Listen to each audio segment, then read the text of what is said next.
This is a Parisian neighborhood with a large Muslim population. In these traditional butchers, a market for halal products is blossoming. It's become a vital label for around 5 million potential customers. I come here because it's very clean, like the meat. Not only that, these products are good and fresh.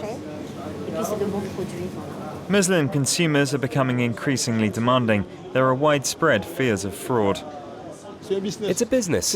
Everyone labels themselves halal. Ultimately, it's deceiving people. I come to buy my meat here because it's certified.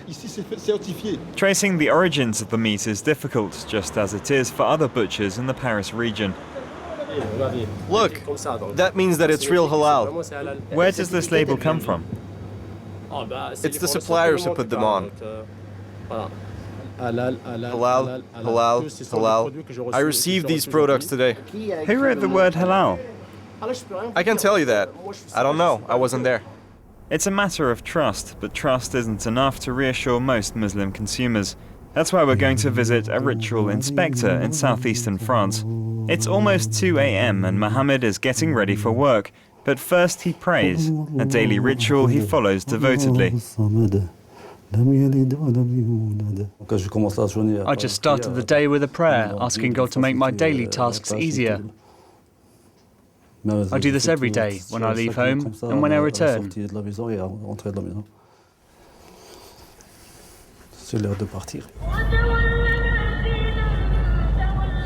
Ritual inspector is a new job title in the halal market.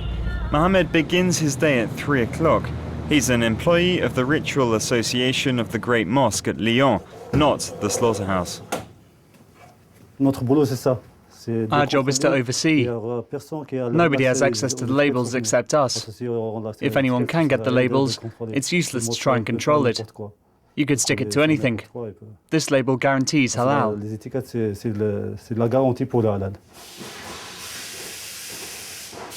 To get halal status, the inspector first ensures the chickens are alive and conscious before slaughter. This is mandatory. He uses electricity to calm the birds. They call it an electrical stunning. It's ritually prohibited to electrocute them.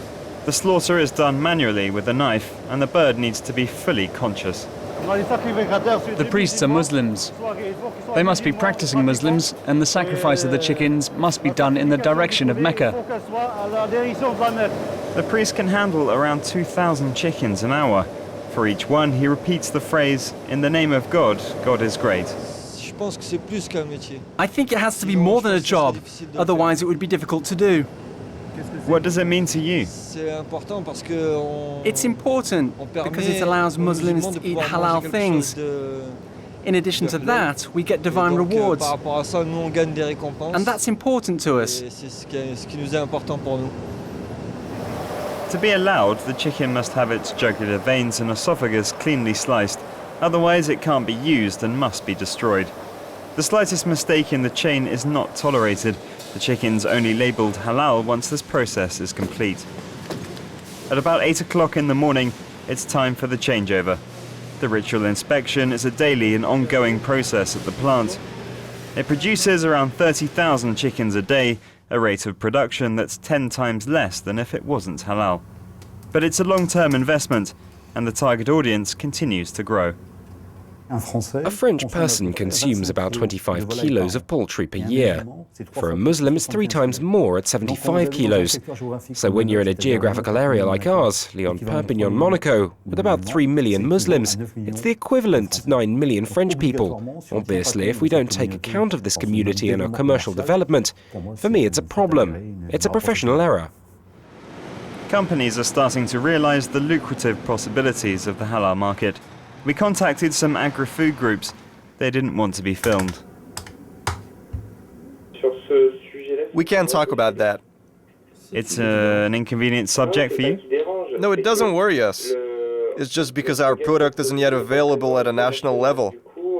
So we don't want to disclose anything yet. I admit it's going to be a bit complicated. We're understaffed right now. So we filmed with a hidden camera in a supermarket in the Paris region. Sausages, egg rolls, lamb. The products are all marked halal. To get to the heart of the matter, we made an appointment outside the store with the founder of a halal reference website. The word halal is not protected by law. Everyone can stamp their products halal. We're told that it's halal, but what tells us it's really halal? I don't know what makes the certification. I don't know who the certification body is, or if there is one. Through the website he created in 2006, Fatah Kamouche takes note of any inconsistencies in commercials. He has denounced the indiscriminate use of the halal label by manufacturers. In short, he tracks down fake halal products.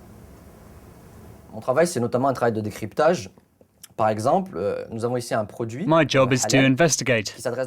For example, we've got a halal product here that is therefore aimed at Muslim customers. Quand on regarde l'emballage, on se When you look at the packaging of this product, you see that there are recipe tips. des conseils, une suggestion de recettes. I saw this small sentence which said defrost with a glass of white wine. Déglacé avec un verre de vin blanc. In other words, it's aimed at consumers for whom alcohol is forbidden, and they're suggesting white wine. It's ridiculous. On leur propose du vin blanc. C'est plus qu'une boulette pour moi.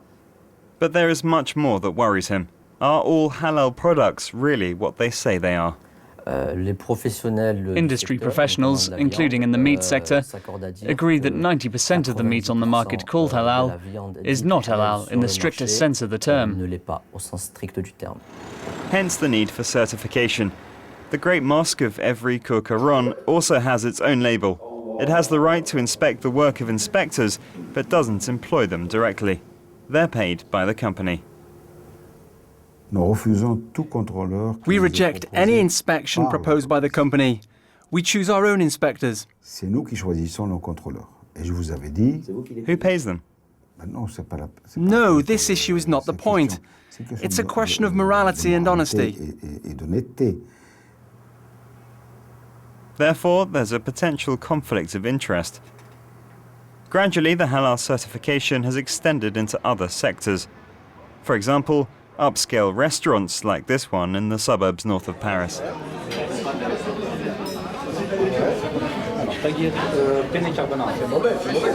In this restaurant, the service is halal certified by the AVS Association. The owner started his career with halal fast food in the Paris region. Here you'll find French-made dishes from French and Western cuisine, but also Asian. You can have bacon with lentils, or braised ham.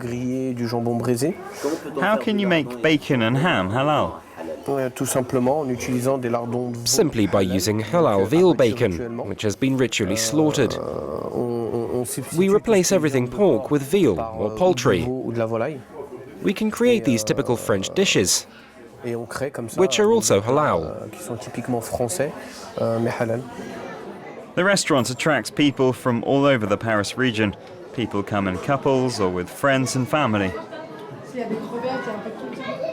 I come here because it's halal and the atmosphere is great. Very friendly. It's very diverse. You can eat European and Japanese or Chinese dishes. You can try French dishes too, and everything's halal. An inspector from the AVS Association makes 3 unexpected visits during the day. He wants to remain anonymous. The association has employed him since 1991. In the Paris region, it uses 7 restaurant specialists who provide ritual quality inspections. The restaurant pays a fee of €500 per month to the association. As you can see, we have veal lardonettes. How do I inspect this product? Firstly, I know that we make lardonettes out of veal. I check the slaughterhouse code and the association sticker. These are the 3 key points of inspection. What guarantees that this sticker is genuine? Only we have them. The sticker is orange. We know the colour and there's a unique code. You can't find the sticker anywhere else. Nabil, you're not too stressed with this inspection? No, not at all. In fact, AVS are partners with us. Don't think of them as inspectors who come to reprimand. On the contrary, they give us support. The responsibility of the halal certification is offloaded to the AVS Association. We don't need to control our products because the association does it for us. Is that good, Kader? It's ready. Yeah, it goes in 1 minute. But Nabil's business does not stop at the restaurant. He also imports beverages. Here we are at Villepinte, the centre for relabelling and storage. Here we relabel and store the moussy products that we import from Switzerland. It's a product designed for Gulf countries and Saudi Arabia. It's non-alcoholic, and that's why it can get into Saudi Arabia. It's fruity, but has a malt base.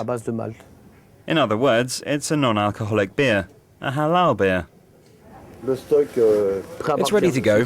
Whatever's out there is ready. This one's being labelled. This beer is a real hit with young people. It's turned Nabil into a successful entrepreneur. The halal business is going well, Nabil.